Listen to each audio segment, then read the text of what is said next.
Stasiun Kereta Api Gede Bage Kota Bandung yang sebelumnya digunakan sebagai area bongkar muat kereta api peti kemas, kini dipergunakan kembali untuk melayani penumpang kereta komuter Bandung Raya dan kereta komuter Garut. Wajah baru Stasiun Gede Bage pun menarik minat warga. Terima kasih. Stasiun Kereta Api Gede Bage kembali dibuka untuk melayani penumpang untuk keberangkatan komuter lain Bandung Raya dan juga komuter lain Garut. Untuk membeli tiketnya, para penumpang cukup mengakses aplikasi KAI Akses. Di sini semua jadwal dan juga harganya sudah tersedia.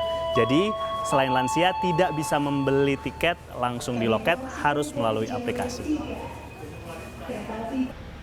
Bagi penumpang yang kesulitan menggunakan aplikasi KAI Akses saat membeli tiket, tak perlu khawatir. Karena akan ada petugas yang siaga untuk membantu mengunduh dan mengisi data penumpang. Nani adalah salah satu penumpang yang baru mencoba membeli tiket untuk berangkat dari Stasiun Gede Bage menuju Stasiun Padalarang. Mudah kalau menurut saya, soalnya udah biasa pakai aplikasi-aplikasi juga, jadi lebih gampang, cepat juga. Kalau untuk saya pribadi lebih dekat ke rumah sih, soalnya rumahnya di Derwati, jadi lebih dekat ke sini kalau mau naik kereta api. Kalau biasanya kan harus ke Kiara Condong, kalau sekarang alhamdulillah yang dekat gitu. Ya ibu ya di Kiara Condong lah, ibu di Antapani gitu, dekat di Kiara Condong.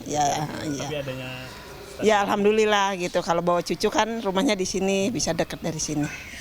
Selain Nani dan Mira, para penumpang terutama yang tinggal di sekitar wilayah Gede Bage merasa senang dengan dibukanya kembali stasiun ini. Alhamdulillah ya, kebetulan rumah saya dekat di Adipura, jadi dekat ke sininya nyaman, baru juga di sini. Ini memudahkan, selain Cimekan ada, sekarang baru ada Gede Bage juga. Alhamdulillah. Tadi keberangkatan juga tepat waktu. Tepat waktu, semua tepat waktu, bersih semuanya, nyaman, dibantu juga sama petugasnya, kan baru pertama kali juga naik kereta. Jadi ya bagus lah, alhamdulillah. Kalau buat yang punya anak sih lebih enak, cuman mungkin fasilitasnya lebih harus dibenahi lagi. Terus kayak palang-palang buat keselamatannya lebih dilengkapin lagi, gitu sih. Kalau soal keberangkatan tadi gimana? Pas banget waktunya, nggak ngaret kok.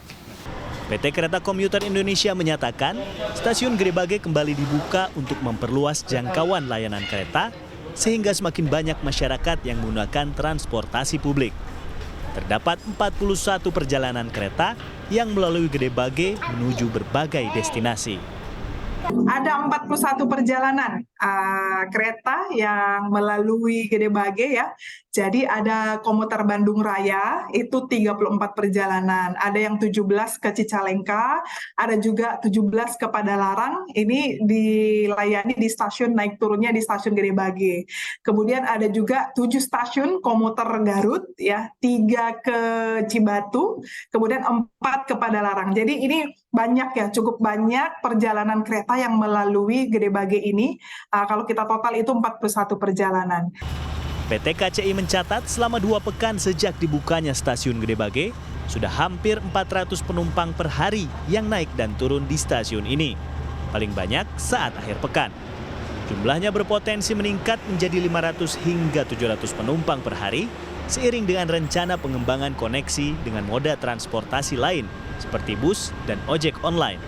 Juga penggunaan kartu seperti kereta komuter di Jabodetabek. Ini sedang kita melakukan peralihan-peralihan. Kalau di Jogja ini sudah hybrid, bisa dilakukan dengan pemesanan, KAI Akses, bisa juga dengan kartu. Ini juga perlahan akan kita lakukan di Bandung, sehingga mereka tidak perlu reservasi. Lebih mudah gitu. Nah, kalau misalkan untuk kebutuhan-kebutuhan seperti kebutuhan khusus, lansia, dan yang lain, sebenarnya loket masih akan membantu. Stasiun Kereta Api Gede Bage dibangun pada zaman penjajahan Belanda dan mulai dipergunakan pada tahun 1884. Sejak tahun 1987, stasiun ini kemudian difungsikan sebagai area bongkar muat kereta api peti kemas. Dan akhirnya kembali melayani penumpang pada 1 Juni 2023. Tim Liputan CNN Indonesia, Bandung, Jawa Barat.